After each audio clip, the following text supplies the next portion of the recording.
Oi, gente, esse vídeo aqui é para falar de Gil Vicente e Fernão Lopes, tá? Eu vou começar com o Gil Vicente. Todo mundo começa com o Fernão Lopes, a gente sempre começa com o Fernão Lopes porque ele veio primeiro. Mas eu vou falar de Gil Vicente. É o que estou fazendo, eu falo do que eu quiser, tá bom? Então, Gil Vicente, ele foi um dramaturgo, poeta português.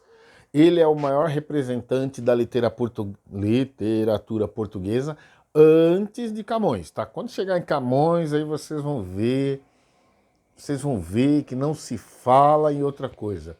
É Camões, Fernando Pessoa e Cristiano Ronaldo, que para mim é o melhor do mundo, tá? Pena que ele não vai jogar Champions ano que vem. Quem sabe se ele for pro Real Madrid, né? Vamos torcer aí. Tá? Ele criou vários autos considerados, ele é considerado o pai ou fundador do teatro português. Vamos voltar. Ó, ele é o maior representante da literatura renascentista portuguesa, tá? Antes de Camões, ele é considerado o fundador do teatro português.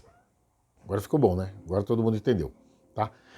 Dizem que ele nasceu em Guimarães. Há um problema se perder os documentos dele, ninguém sabe direito, mas dizem que ele nasceu em Guimarães por volta do ano de 1465. A primeira obra que se sabe dele, ele aparece com o nome 1502, tá bom? Que é o Auto da Visitação que ele fez para o nascimento de Dom João, tá? Filho do rei Dom Manuel, com Dona Maria, rainha de Castela, tá?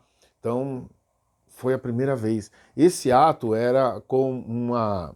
Esse ato foi escrito em castelhano, tá? Lembra que a esposa do rei era castelhana, tá? E ele conta a vida de um homem simples do campo que expressa sua alegria pelo nascimento do seu filho, tá? E foi algo tão encantador para a corte que ele ficou trabalhando na corte. Todo mundo queria ele agora, tá? Ele escreveu muitos autos e farsas. Para vocês entenderem a diferença, tá? A farsa é um gênero teatral com a intenção dele é criar uma caricatura, tá? É uma alegoria, uma caricatura dos personagens e uma crítica à sociedade. Então os personagens são uma caricatura da sociedade, uma crítica, e ele é cômico e geralmente um ato só. O auto é um termo mais genérico, mas normalmente ele envolve peças de assunto religioso, tá? Quem já viu o Auto da Compadecida tem isso, então vai do religioso ao profano. Pode ser cômico ou não, tá bom? Então essa é a diferença de farsa e de auto, tá bom? Características das obras de Gil Vicente, tá? Mesmo que ele tenha vivido no renascismo, no renascentismo, no humanismo, tá? As obras dele ainda tinham algumas características do trovadorismo, tá bom?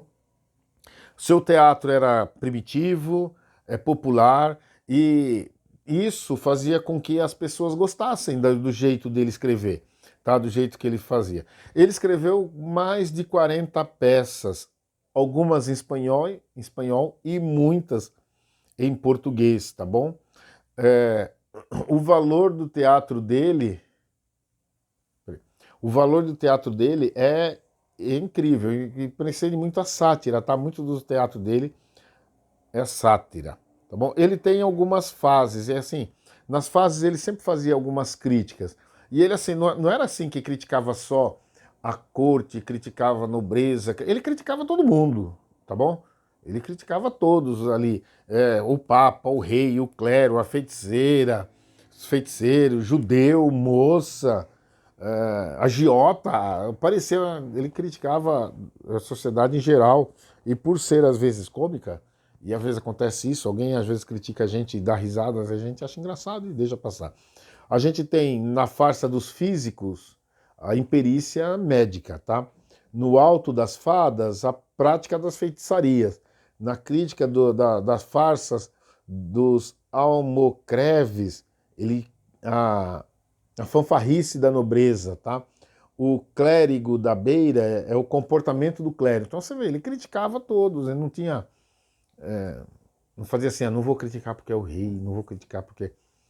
Ele criticava, e assim, não é que também ele fazia uma crítica geral, porque às vezes tem gente que critica por criticar, né? Ele viu que estava errado e falava. Não é assim, de graça, tá bom?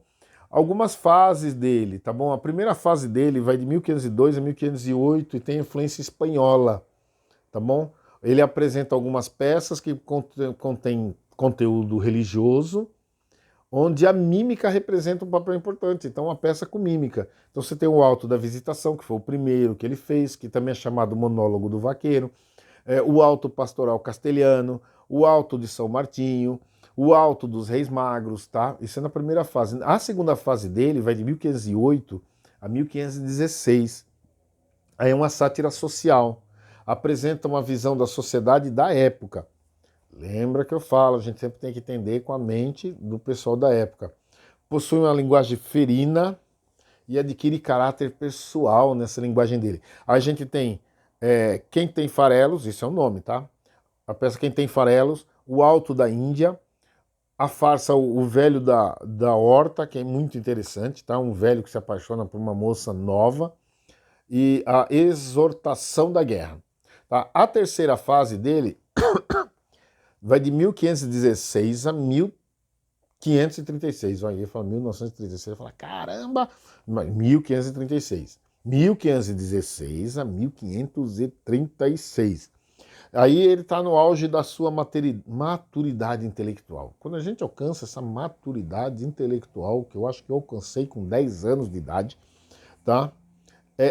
Aí aparecem as críticas de costume, atitudes moralizantes de caráter medieval, tá? E são as melhores obras teatrais. Gente, quando vocês, ainda que são garotos, ou se você não é garoto, você está velho, mas não alcançou a maturidade. Quando você alcançar a maturidade, vai ver que é a melhor fase da nossa vida. Tem coisa que a gente olha, a gente tem vontade de matar o cidadão, mas a gente fala, não vale a pena, deixa pra lá. Tem coisa que não vale se esforçar, tá? É a maturidade, gente. Ele é a melhor fase da nossa vida. E aqui ele consegue a maturidade dele, tal, são umas melhores peças da língua de literatura portuguesa.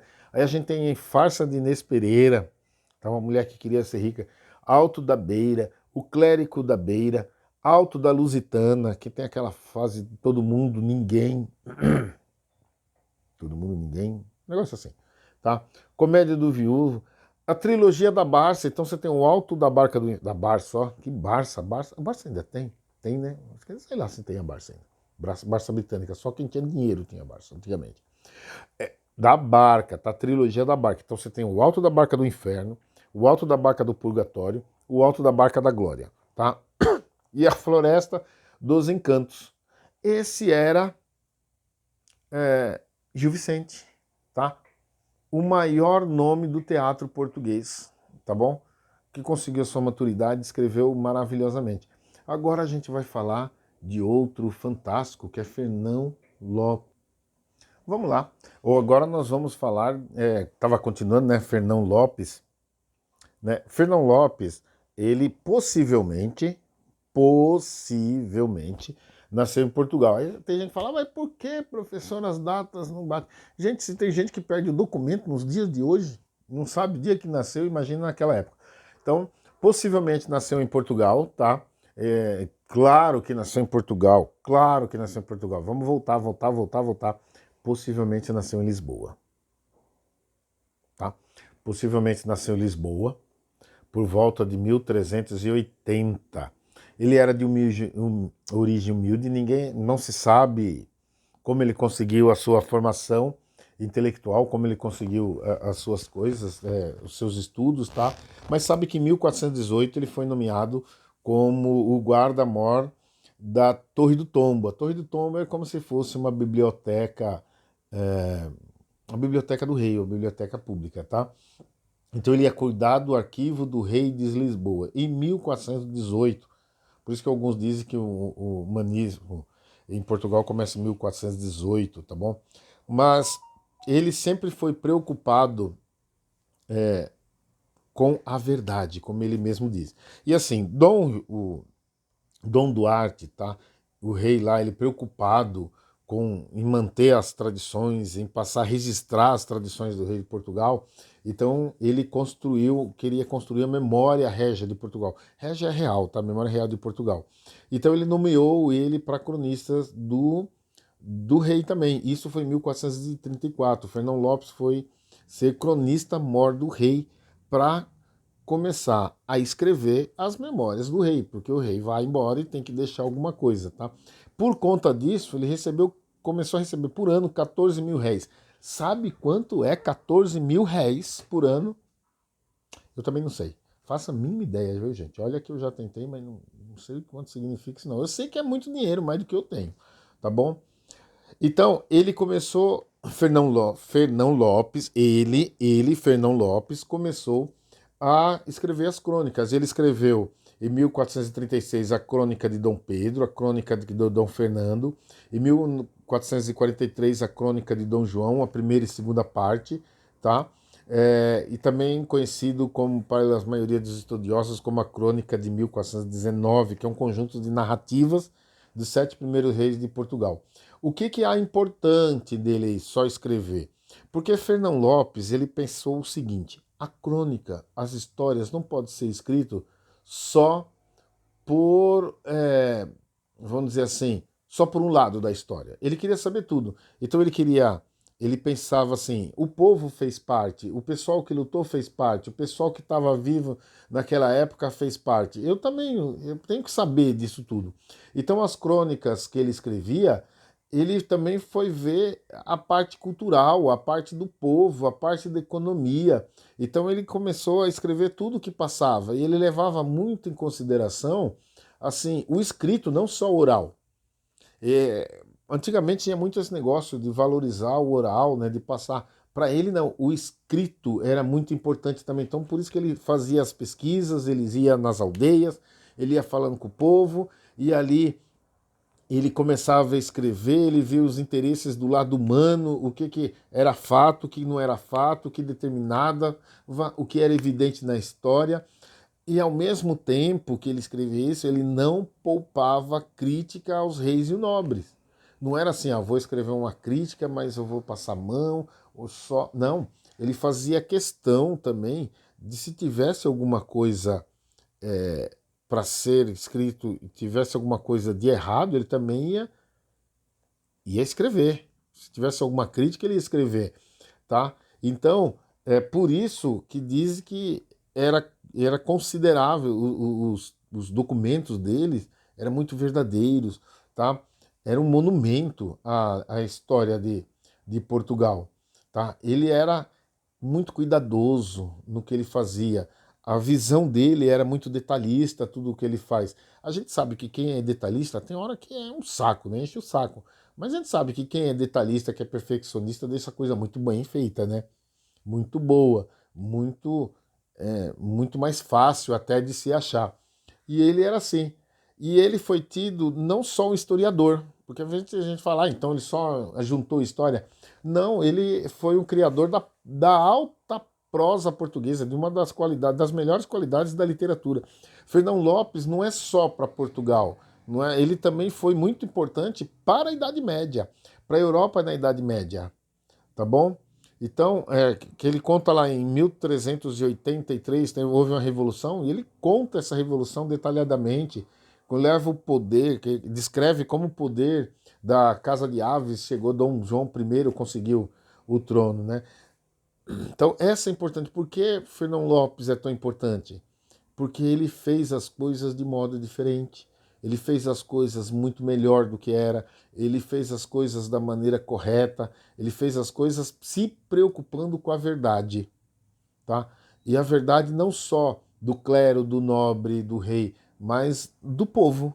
O que o povo achava, o que o povo viu, o que o povo conhecia.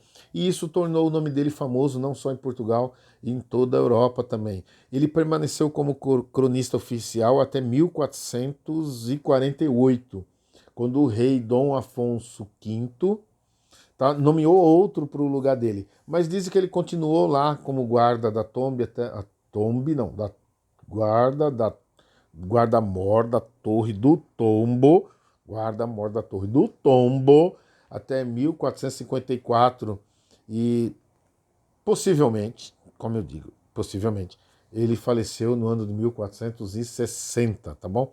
Então a gente viu os dois nomes muito importantes aí, Gil Vicente e Fernão Lopes, que são os nomes que caem no Enem. Então um abraço a vocês, até a próxima. Beijo do Gordo a todos.